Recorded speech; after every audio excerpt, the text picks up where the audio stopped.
Hi there! Welcome back to our neck of the woods. I hope you all had a great week. Mine has been very busy and I had little to no time to work on art. But now I have 5 days off and I've been looking forward to these days because I just want to get into the cozy fall spirit and be creative and be productive, and I am so happy to be back with another video for you today. This will be part 2 out of 3 of me introducing the main characters for the comic that I'm writing while making a reference sheet for them. If you haven't seen part 1, I do have another video up where I introduce our first character, Wisteria Trunks, if you want to get to know her as well. But today we are going to be working on the purple reference sheet. We are in the first week of October. Happy spooky season, everybody. And so it seems very fitting that the character we'll be designing today is a witch. A great start to the spooky season. Before we dive into the character, I do want to talk a little bit about the magic system within the world, or what I have for it so far. As I mentioned in the last part, I really want to try and share the whole journey of creating this comic. And so there might be some changes along the way in the writing or the designs, but it's all part of the process. If you just want to see me design the character though and aren't interested in some of the world lore yet, I'll put the time you can skip to on the screen, and I'll see you there. And to the rest of you, let's get into it, let's get doodling. The only thing we know so far about this world is that magic is everywhere, good and bad. And that curses are one of the most difficult magical effects to undo. People are usually stuck with their curse for life. Now, not every curse is necessarily incurable though. For example, if you're cursed because of a deal you made with a bad entity, you're stuck with it. But if you can somehow find a loophole in the deal that you made, you might be able to weasel yourself out of the deal and thus the curse will be lifted. But these are very specific circumstances. Not all curses involve some sort of deal, and almost all curses are incurable.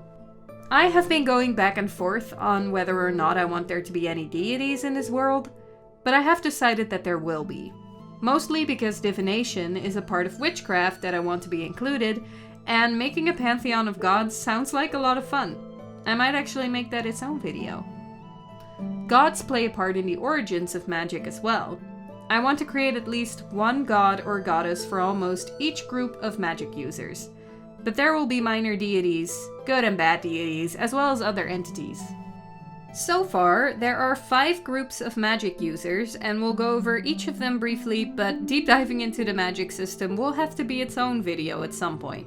Also, the symbols for the magic users I just made up, and if any of these perchance have some other meaning or negative association with something, please let me know. I couldn't find anything, but if there is, then please tell me because I will change them. So let's get into the groups of magic. Number 1, in no specific order, is of course witches. The symbol is inspired by the evil eye symbol. It's very simple, it's just a bunch of circles. There are many different types of witches with many different talents. I would say that witches are among the most versatile magic users because they have a wide range of skills. All witch magic is done through rituals rather than simply casting spells. Some take longer than others to cast though, and some do require some rare materials that are difficult to find. Witches are well respected and are essential to society.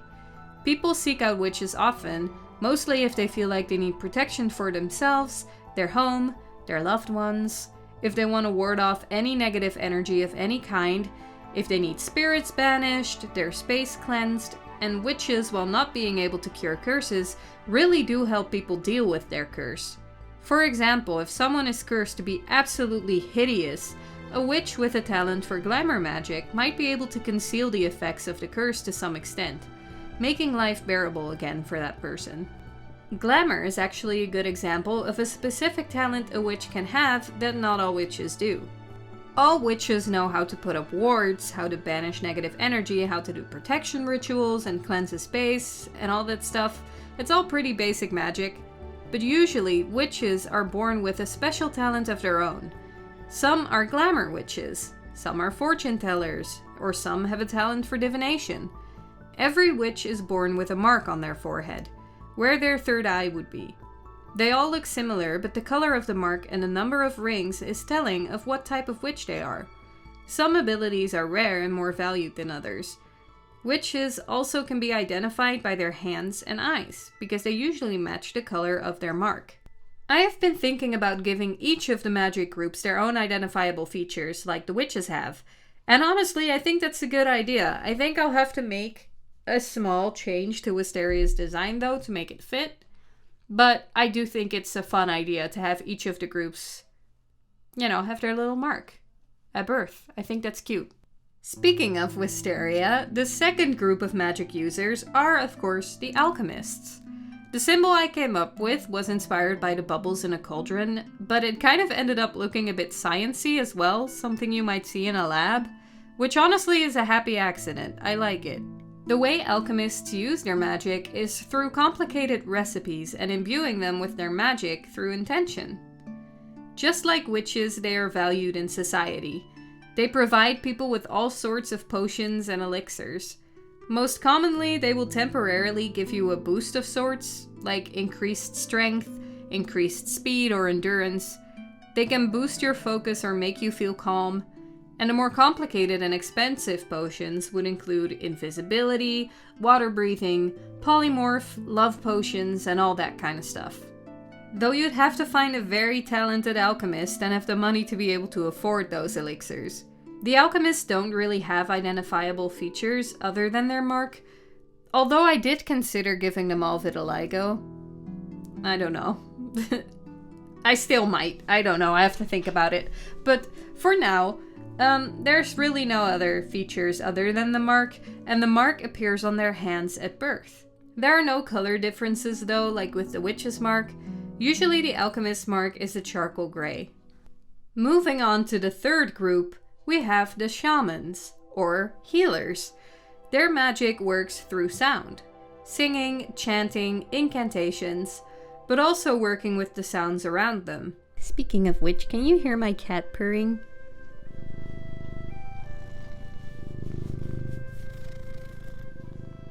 I don't know if it's picking it up, but it's very cute. Hi, you're very cute. Anyway, a shaman's workspace is often very quiet and peaceful, but when they start healing, they might use sounds like flowing water, wind chimes, sound bowls, etc., as well as their own voice. There are regular doctors in the world, of course, but shamans provide magical healing next to the regular medical aid. Therefore, this group is also highly valued by society. The symbol is inspired by water, with the drop touching the surface of the water creating a ripple effect, sound waves, and I try to make it look comforting somehow, healing. I'm not really sure if I succeeded in that, you let me know. Their shaman symbol appears on their neck. It is pure white, and you can also recognize a shaman by their eyes and mouth. They are pure white as well, and so is their mouth. You can see no teeth or tongue or anything else. It's like their whole body is filled with light. The fourth group of magic users are the artisans. They are similar to artificers in D&D. They are inventors and crafters, and their creations aren't magical itself, but become magic when the artisan blows life into their creation. Their magic is channeled through their breath. The way that they help other people with their magic is by providing helpful support by creating tools that make life easier. For example, they could make a spoon that will stir all on its own as soon as it touches any liquid, making sure that the alchemist's potion will be consistently and perfectly stirred while they prepare more ingredients. Very practical magic, and very much appreciated by many. Their symbol is on their chest, and all artisans have bands going up their forearms and lower legs, 3 on each of them. Their marks come in many different colors, though so far they're not really tied to any different types of magic like with witches. Now the final group of the big 5 so far, and the most mysterious, are sorcerers. There aren't many sorcerers at all. In fact, a lot of people believe that there aren't any left. From time to time there are rumors about sorcerers making an appearance in various parts of the world, but most people haven't actually encountered one. Some say that the gods wiped out the sorcerers because they were too powerful. Each of the groups of magic was granted their power by their representing god or goddess. Each of the magic users was blessed by their deity at birth. The sorcerers, though, don't have a god. Their magic is their own, and it's powerful. They're the only ones who can cast real, pure spells without any rituals, recipes, inventions, or sound, or anything else. On top of that, they can learn to master many skills each of the other magic groups possess. With proper training, a sorcerer's power has the potential to be unlimited. Some people speculate that the reason that the sorcerers don't have a deity is because they are one, each sorcerer being part of the same divine being. The deity having chosen long ago to live among mortals instead of their own kind, splitting and taking many different forms to hide from the other gods, so they won't be forced to leave the mortal realm. Sorcerers also don't have any mark or any identifiable features, which makes them very difficult to find. I hope you enjoyed that little bit of world building, but I am going to leave it there for now because we actually still have to get into the introductions and character design of our second main character, so let's get into that, otherwise this is going to be a very long video. So, welcome back to everybody who has skipped to this point and who has skipped all the lore that we just went over. Welcome back, I'm glad you're here. Let's keep going. A little tip when developing a character for a story, or you can even do this for your OCs if you want, is to fill out a character profile. Here I am filling out Laverne's, and I've done this for Wisteria as well. You can make your own, but there are plenty of good ones to be found online as well. I just printed one out. The one that I'm using is the Reedsy one. I will put a link in the description below if you want to download this one and use it for your own characters.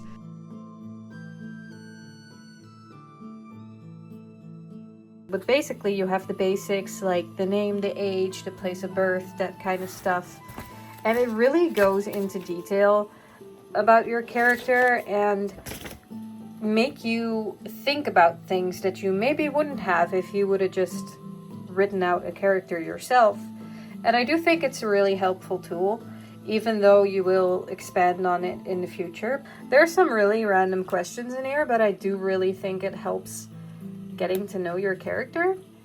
This is just something that I have found pretty useful, creating these characters, especially if you are writing a story with them. And this is a pretty good character profile template. So yeah, I thought that'd be interesting.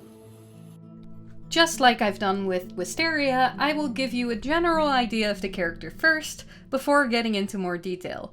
So, those of you who don't want to hear any spoilers and want to discover everything as you read the comic when I start releasing pages, I'll make sure you get to skip any spoilers, don't worry. So our second main character is a witch. Witch is a gender-neutral term. There are male, female, non-binary, and anything in between witches, but our main character is a woman. She is 2 years older than Wisteria, she's 29 years old, and her name is Laverne. This is her witch's name. Witches tend to keep their true name secret. This makes it a lot harder to hex, curse, or put spells on them, as the person doing it won't know their real name. I haven't settled on her real name yet, but it probably won't be important to her story, so it can wait. We might never find out, but as of right now, we know her as Laverne. She's also known as Madame Laverne. She is 179 centimeters tall, or 5'10". She has pale skin and dark, long, wavy hair. I'm making her hair kind of a dark purple because I want to try and avoid using pure black in my comic, because I want it to be very lively and vibrant. Her witch's mark has a light lavender inner ring and a dark purple outer ring. Her eyes, of course, match this mark. The sclera is a dark purple and the iris and the pupil are a light lavender color. The idea behind it is that her eyes kind of look like the full moon in the night sky. Her hands are also purple, gradually turning into her regular skin tone going up the forearms. She has 2 beauty marks on her face, one on the left cheek and one above her upper lip on the right side. I did struggle coming up with a design for Laverne, probably the most out of all of the main characters. I had a very clear idea in mind of what I wanted Wisteria to look like, and a pretty good idea of what I want our other main character to look like. But Laverne, I couldn't quite picture at first. I knew I wanted her to be beautiful and elegant and become somewhat of a voice of reason within the group. She is very well put together and very charming. I also wanted her to have this almost sleepy, dreamy look on her face a lot of the time, just very warm and friendly looking. For the outfit, I was kind of thinking of making it flowy and feminine and maybe going with this dark elegance type of feel. I didn't want it to be too modern, but also not too frilly. Practical, but beautiful. I thought about giving her this cottagecore type of dress at first and including a summer hat that's attached to below her chin with a pretty scarf with a bow. And while I did like that idea, I decided to give her just a scarf instead. She uses it as a veil, as many witches do. Next to her scarf, she also carries with her an amulet brooch with her coven symbol on it, as she does have a coven, a snow globe of sorts that has a storm trapped inside of it, a tin filled with different colors of chalk, and an athame, which is a ceremonial knife. She doesn't carry a bag, but her dress does have some pretty spacious pockets, and a knife is strapped to her thigh, in true fantasy fashion. Laverne has studied witchcraft and graduated top of her class. Every magic user is born as one, but that doesn't mean that they are naturally skilled at their magic. They still have to learn all there is to learn and have to practice to get better and gain control over their power. Laverne was born with a very special talent. It's a rare gift that comes along maybe about a few hundred times in a generation. Mind you, this is the general statistic spread out across the whole world.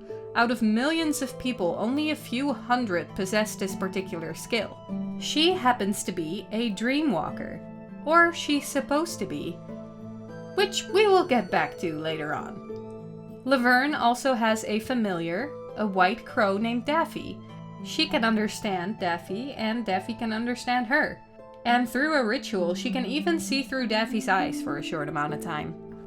At the moment, Laverne is traveling alone, roaming around and taking on various jobs, performing rituals and doing some basic practical magic for people wherever she goes. Lost and burdened by guilt and shame, Laverne journeys out into the world in search of her true self. Will she be able to return home with her head held high, or her tail between her legs? I think for the brief introduction of the character, that's where I'll leave it for now.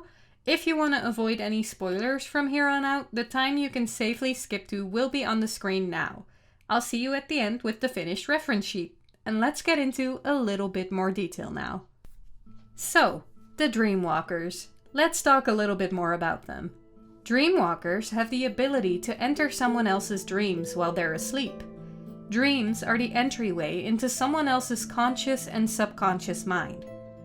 A dreamwalker can explore someone's dream, manipulate the dreams, but also exit the dreams and explore someone's mind, wandering around their internal world. Dreamwalking is a delicate practice and can be dangerous. Dreamwalkers have to be very conscious of what they do within a dream and how their actions affect the dream and the person whose dream they're in. If the dreams become unstable, it might cause the sleeping individual whose dream they're in to wake up. And when that happens, the dreamwalker will be trapped within the mind of the person until they go back to sleep. If you have seen Avatar: The Last Airbender or The Legend of Korra, the way I imagine a dreamwalker entering a person's mind is very similar to how people enter the spirit world in those shows, through meditation. Similarly, when the person wakes up from a dream, the dreamwalker's spirit is trapped in their mind, and so they can't return to their body. Their body is stuck in basically a coma until they can exit the mind they're trapped in. Just like how people got their spirit trapped in the spirit world, unable to return to their body. When a person happens to pass away with a dreamwalker in their mind, the dreamwalker essentially dies with them. Their body will be alive, but in a coma forever, basically. Maybe their spirit is gone forever, or maybe they're just stuck in the void, stuck in limbo. Now, the way that dreamwalking could be useful in society is by helping people who suffer from nightmares or who suffer mentally, subconsciously, by figuring out where the problem lies and to calm someone's mind, resolving their inner turmoil. For example, when someone is grieving the loss of someone special to them, a dreamwalker could enter and alter dreams to help the person come to terms with the loss by letting them talk to and spend time with their loved one, or making the memories of that person feel more peaceful and happier rather than painful. Dreamwalkers are also valued by authority as a means of investigation and interrogation. Needless to say, while a dreamwalker is valued, they're also feared by some to some extent. It's an uneasy feeling knowing someone has the ability to just enter your mind and roam around. That's enough on dreamwalkers for now. As for Laverne's backstory, she grew up surrounded by love, admiration, and riches. She comes from a very well-respected coven, which her family is a part of. Her mother, Madrona, is the coven leader. She's a natural leader, beautiful, kind, and would love for one of her children to take her place one day. Her skill is glamour magic. Her strict, proud, but fair father, Audric, is a green witch. He specializes in nature rituals. Her grandmother, Luella, is a fortune teller, and her older brother Lysander is a divination witch and her best friend. Other than that, their coven consists of 11 other members, 16 in total. The coven, while not all related by blood, is her family. She does have other relatives, but they aren't witches and they are spiteful and jealous of their magical family members. Lysander and Laverne both love to study. They both graduated with honors and are dedicated to reach their goals. Laverne always wanted to follow in her mother's footsteps and become coven leader, and Lysander's dream was to become high priest to the goddess of magic. One day, Lysander and Laverne wandered out into the woods surrounding the estate the coven owned. They got lost and it got dark quickly. Thunder rumbled in the distance and it started raining. A storm was coming their way. Lysander ordered his little sister to help him with a ritual that would essentially create a shelter for them to safely hide from the storm until it passed. It was pretty advanced magic that neither of them had attempted before, but Lysander knew the ritual and they had to try. It took some time, but they completed the ritual, and a magical hut was created. No one but Lysander and Laverne could activate it to enter or even find it. Whenever one of the siblings came close to that special spot in the woods, a door would appear out of thin air. The door opens up to a cozy place, a single room with an infinitely burning fireplace. This is where they stayed together and talked all night until the sun came up and the storm had passed. It's one of Laverne's most special and happiest memories, and her favorite place in the whole world. The next day, they returned to the worried coven members. All they told them is that they got lost and had to hide from the storm until morning, but they're okay now. They never shared their secret space with anyone else. They would often come there just to be alone, or to study or hang out with each other. They decorated it together and filled it with comfy seats, lots of blankets, pillows, books, and food. On Laverne's birthday, Lysander had actually given her a beautiful gift. He had commissioned an artisan to create a storm globe, to remind her of that special night. It's one of her most prized possessions. Now you're probably wondering why she's out here roaming around alone if she was so happy and content at home, wanting to become the coven leader and everything. Well, she left because home was so wonderful, and guilt, shame, and the pressure to succeed consumed and suffocated her. The coven was ecstatic when they found out that one of their members was a dreamwalker. Witches usually unlock and discover their powers during their teen years, and only grow from there. When they do, the coven has a celebration in their honor, and collectively they perform a ritual summoning the young witch's familiar they'll be bound to for life. When Laverne turned 17, she hadn't unlocked her abilities yet. This is quite late for a witch, and people told her, "It'll happen, it just takes time and don't worry about it too much." But she saw the pitying and worried looks. She was a witch without her powers and without a familiar. One day, Laverne being 18 at this time, one of their younger coven members unlocked their storm witch powers at the age of 11. A celebration was held and their sparrow familiar was summoned. Laverne had enough. The next day, she entered the Great Hall and announced to everyone that she had dreamwalked for the very first time that night. Her coven was beyond excited and made sure that this celebration would be the biggest one they've had yet. They partied for 3 days straight, and eventually they summoned her familiar. Daffy appeared, a beautiful white crow that would become her lifelong companion. Laverne thought that she would feel happy, more complete, now that she had her familiar and the pitying looks disappeared. Now that she was a full member of the coven, a real witch. But she didn't. She felt horrible. And that guilt grew over time. The pride on her family's faces haunts her to this day. But she couldn't stop pretending. She kept up the lie. She learned how to act, how to seem happy and proud when the light inside her was dying. Eventually, she couldn't take it anymore. She couldn't look her coven members in the eyes anymore. She became much more distant, which only raised questions and concern, and each time her mother brought up her taking over as the leader of the coven, it should have made her feel proud and happy, but it felt like a stab to the heart. Laverne would pray to the goddess of magic to fix whatever was wrong with her. In time, this turned into a resentment of the goddess, simply for cursing her with this power. Even Daffy was a reminder of what she had done. She didn't deserve her. Years passed, and when her secret became too heavy to carry, Laverne decided she had to leave.